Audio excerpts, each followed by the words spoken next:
दोस्तों तुसीं वेखदे पे हो अपना देश पंजाब टीवी ते मैं तुहाडा मेज़बान मोहम्मद नदीम खरल। सब तो पहले अपने चैनल को करो सब्सक्राइब ते बैल आइकन का बटन करो प्रेस कि मेरी हर आने वाली अच्छी और बेहतरीन वीडियो तुहाडे तक पहुँच सके। हमेशा अपना देश पंजाब टीवी नदीम खरल की हमेशा एक कोशिश होंदी है कि तुहाडे वास्ते हमेशा अनमोल बेहतरीन और प्योर नीली के जानवर लैके हाज़र होवां और माशाअल्लाह एक बेहतरीन और आला क्वालिटी के जानवर लैके आवां कि तुहाडी अल्हम्दुलिल्लाह रूह जिहड़ी है ना खुश हो जाए।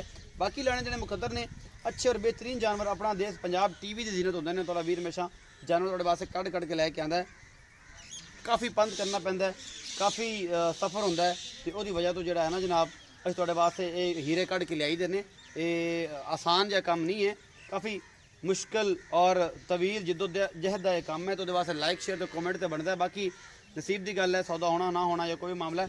कैमरामैन मैं विखांदा है, फिर मालिक ने करते हैं गल्लां सारियां। इंशाअल्लाह तुहानूं तुसीं राज़ी हो जाओगे। बाकी जनाब सारा कुछ कैमरे की नज़र आ जाएगा। ए मैं जी शाह कालियां अखां ने, मत्थे ते हल्की जी फुल्ली, सिंह थोड़े पिछू लिया के खुले ने। बाकी मैं दा कद बुत नसलदार हड्डी पुट्ठा और थाने हवाना बड़ी आला क्वालिटी का लगे हुआ है। ये जनाब तुसीं वेख रहे हो, मेरा कैमरामैन तुहानूं तसल्ली दे नाल विखा रहा है। माशाअल्लाह मैं दे कोल थब्बियां दे छड्डे ने, मुठ मुठ दा सोहना थाने और पूरियां वधरां और जनाब पूरा खूबसूरत ये कोल लिबास कह सकते हो, हैवाना कह सकते हो, चड्डा कह सकते हो। साड़ी जुबान पंजाबी है इस करके असीं थोड़ा जिहा लफ्ज़ बुरा लगता है, लेकिन की करिए कि बोलिया ये जाता है इत्थे। तो ये जनाब ए पूरा खुड्डा नस्लजात और पूरी एक एक चीज़ जी है कैमरामैन तुहानूं दिखा रहा है। हड्डी मैं दी पूरी पद्धर मैं है, कोई वादा घाटा कोई नहीं है। मैं दी नस्लजात कद बहुत बड़ा है और हैवानियां दे थब्बे बनी फिरदी है, तुरिया नहीं जाता माशाअल्लाह। बाकी जनाब ये थोड़े सामने है, चौथा सूआ है, तीजा है, पंजवां है। ये असीं करने मालिक ने गल्लां, ये गारंटी सारियां मालिक दी होणियां ने। असीं तुहानूं कुछ भी नहीं दसना, ये सारा कुछ ही थोड़े सामने। इन्हूं वापस लैके जाओ भजन दोबारा तसल्ली कराइए जी।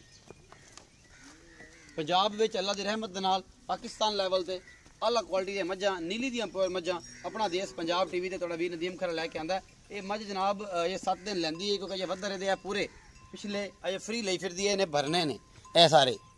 तुसीं आप समझदे हो कि केड़ा वड्डा हवाना कर जाएगी। अजे कम अज़ कम हफ्ता नहीं सुनदी, मैनूं पता कोई नहीं।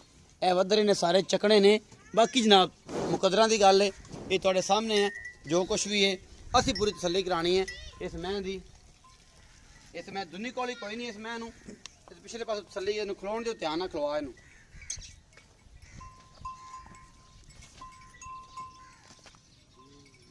तुसीं वेख रहे जे ए वधर जे ने चकने ने साथ डोडा इंशाल्लाह चक देगी और इंशाल्लाह 20 लीटर ए बटन भी है ने दो 20 लीटर अल्लाह की रहमत नाल मैं ए सारा कुछ इन्हें भर देना है। उस सुबह जनाब इन्हें सोना है, अजे हफ्ता 10 दिन लैंदी है। सियाने बंदे इस चीज़ समझते हैं। बाकी जनाब हर बंदे की अपनी कोशिश होंदी है। ये मैं मैनू भी दसदी है कि इंशाल्लाह 20 लीटर दुध करेगी और नीली दी प्योर ये सौगात है तुहाडे वास्ते लैके आए हैं। आला क्वालिटी दी जनाब मझ कैमरेमैन की नज़र है। कैमरामैन तुहानूं तसल्लियां करवा रहा है। असीं भरा नूं पुछ लैंदे कि भरावा इहदा की हिसाब किताब है, सुबह किन्ने दिन सून नूं लैंदी है, थणा छणा की गारंटी इहदी होवेगी और वादा घाटा होएगा तो मैं इहदे घर आ जाएगी। ये भी आपां इहनूं इत्थे वीडियो दे विच पुछ लेना कि बाद च भज्जे ना तैनूं विखा दईए कि भाई आ गल है। अस्सलाम वालेकुम जी। वालेकुम सलाम। भजन की नाम है? मोहम्मद आसफ। मोहम्मद आसफ। आसफ भाई ये जी मैं हाँ ये किन्नवां सूआ हुण सुनदी है? जैनवन तीसरा सूआ इन्हें सुना जी। तीसरा सूआ हुण सुनदी है। किन्ने दिन लैंदी है सोच? इहदे 7 तरीक नूं मालकां ने आख्या जी दिन पूरे।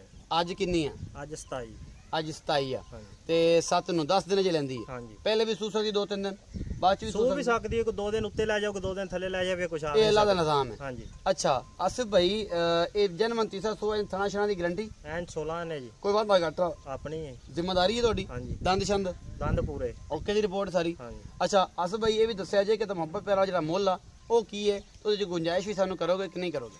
प्यार मुहब्बत वाला 2,90,000 ਇਹਦੇ 'ਚ कोई मुहब्बत प्यार मुहब्बत कर लांगे इंशाल्लाह। जितन मैं सूपी 20 लीटर दुध ना जी गड़वियां मार के 2 टाइम चवा देंगे। अच्छा जी। हाँ जी। मतलब कोई बंदा बयाना कर लवे लाख रुपया बयाना कर लवे, मझ सूप होवे घरे असीं सवावांगे, वो आके साडे कोल 2 टाइम चो लवे, 3 टाइम चो लवे। कितने दिन बाद?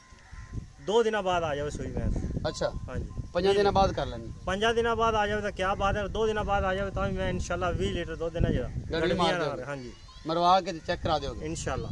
पक्की गल है। पक्की गल। 2,90,000 रुपया मुल किया है भाई आसफ का कहना है कि 2 दिन बाद, घना लम्मा चक्कर नहीं, बयाना कर लो, इन्हू रोक लो। 2 दिन बाद मैं कहना 5 दिन बाद, 5 दिन बाद ये मैं 20 लीटर दुध चुआ के तुहानूं देंगे। बाकी तुहाडे सामने है 2,90,000 रुपया मुल है। मुहब्बत प्यार ये हो जाएगा और इंशाल्लाह तुहानूं मज़ा आएगा। ये सारियां गल्लां करके कमेंट सैक्शन दसना सारा कुछ। अपना बहुत सारा ख्याल रखिया जी। मिलांगे अच्छी और बेहतरीन वीडियो नाल। अल्लाह ने के बाद।